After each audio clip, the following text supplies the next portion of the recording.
Hello, people who like to live a little. I'm Alex, your CryptoRobin host, and today we are going to take a look at a project that you've surely heard of, Ripple. For the latest news and reviews of the crypto space, you can find us on Facebook, Twitter, and Telegram. We'll leave the links in the description below and in the pinned comment. Join us and stay up to date. Before we get into things, you must keep in mind that Ripple is not only a platform, but also a currency. The platform represents an open source protocol that was created to permit quick and affordable transactions. Unlike Bitcoin, for example, which was never meant to represent a simple payment machine, Ripple was programmed to have the potential of ruling international transactions on a global scale. The platform has its own currency, XRP, but it also lets anybody to use it in order to create their own. So, RippleNet represents a network of institutional payment providers, like banks or money service businesses that rely on solutions created by Ripple to offer a frictionless experience when you send money around the world. Let's make it clearer using an example. Alyssa lives in London and has a box of chocolates which she doesn't need. Maybe they're filled with rum. She wants to watch a cricket match, but she doesn't have a ticket. We also have Beth living in Paris, who has a rare stamp that she wouldn't mind swapping for a chocolate box. Thirdly, we have Frida living in Oslo, who is looking for a rare stamp, but all she's got is a ticket for a cricket match. Obviously, in a traditional setting, these people wouldn't have that much of a chance to meet and swap their items. But by using Ripple, all they gotta do is say, "Hey there, I have some chocolate and I want cricket." And Ripple will find the fastest and cheapest combination to let that happen. Furthermore, the platform also accepts payments made in any currency, including Bitcoin. And the minimal internal transaction commission is worth $0.00001. Yes, that's the correct number of zeros. Every transaction has a price so that it would prevent DDoS attacks. But following each transaction, the amount is removed from the platform and can't be replenished.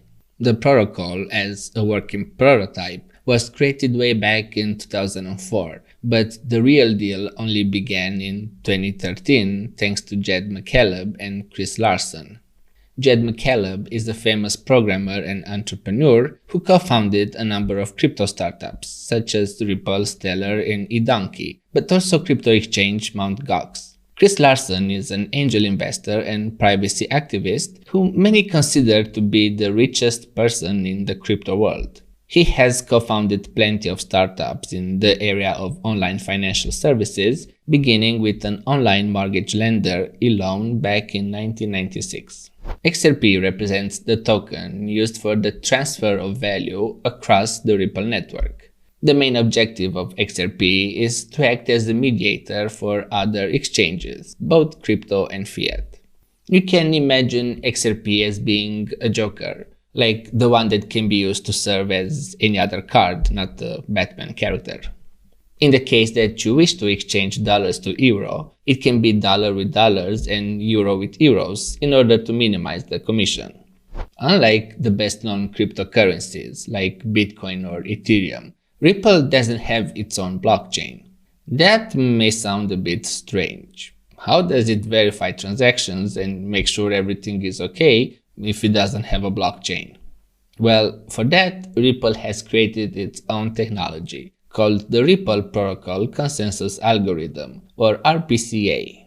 The word consensus used in the name refers to the fact that if all nodes are in agreement with each other, there aren't any problems. Basically, you can imagine an ancient amphitheatre with 100 people who need to make a decision. If everybody agrees, good. But if one of them does not, the problem will be discussed until they figure out what is wrong with the one voting against. Ripple can be used for low commission currency exchange. Since some currencies can't be directly converted into one another, banks usually rely on the US dollar as a mediator, which means you'd have to deal with a double commission, converting currency A to dollar and dollar to currency B. Ripple is a mediator as well, similar to the dollar, but it is much cheaper than it. The fact that XRP can be used for fast international transactions is another benefit, since an average transaction in this case lasts only about 4 seconds. Transferring Bitcoin can take longer, even an hour, while the traditional banking system can take even days.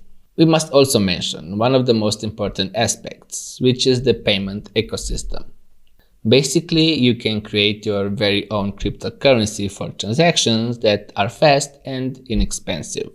For example, someone could create a currency which would be used only by vinyl collectors.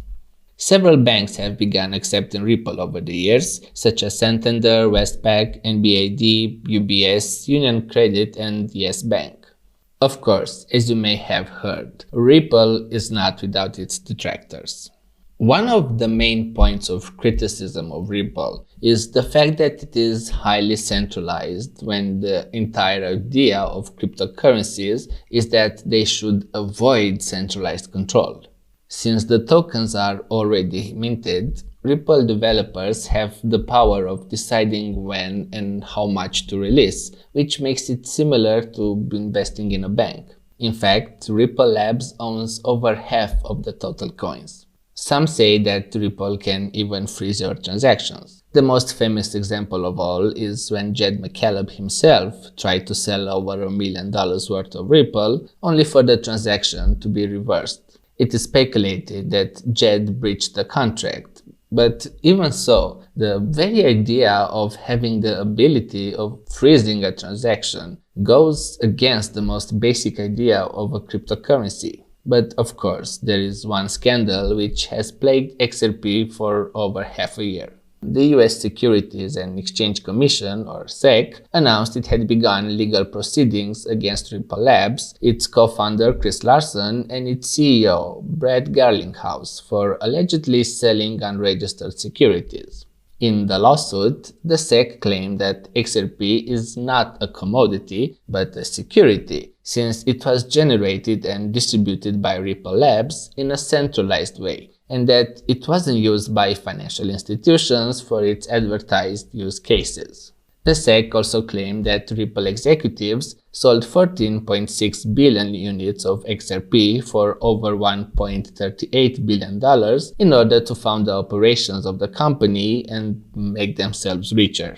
A week later, Coinbase announced it will delist XRP. In the following weeks and months, other exchanges such as OKCoin, Crypto.com, Bitstamp, eToro, Nexo, Genesis, Sex, ABA, CoinGate, Blockchain.com, and many more have made a similar decision. Instead of this making the price plunge down and never recover, XRP continued to remain strong, in large thanks to Asian investors, who saw it as an opportunity to buy it at an affordable price, while the West was busy shutting it down. Of course, being listed on a major exchange is a make-or-break type of thing for cryptocurrencies, while delisting can ruin a token.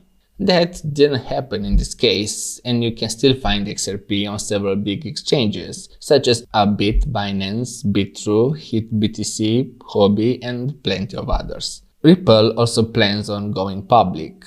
This will increase its market capitalization, leading to a good return on investment. Wall Street is already baking the possibility of a Ripple public listing, which also plays a role in increasing the market cap. It is hard to tell where XRP will go next. The bad press following the lawsuit with the US Securities and Exchange Commission has made people more wary of it. But at the same time, as the saying goes, there is no such thing as bad publicity. XRP became even more famous after the lawsuit, and it continues to be one of the top 10 biggest cryptocurrencies in the world even now. It is possible that once things get settled, people will look into it and discover what a great potential it has. Thank you so much for watching. If you've enjoyed this video, don't forget to like, subscribe, and ring the bell to be notified whenever we publish a new video. Remember, tomorrow is another day.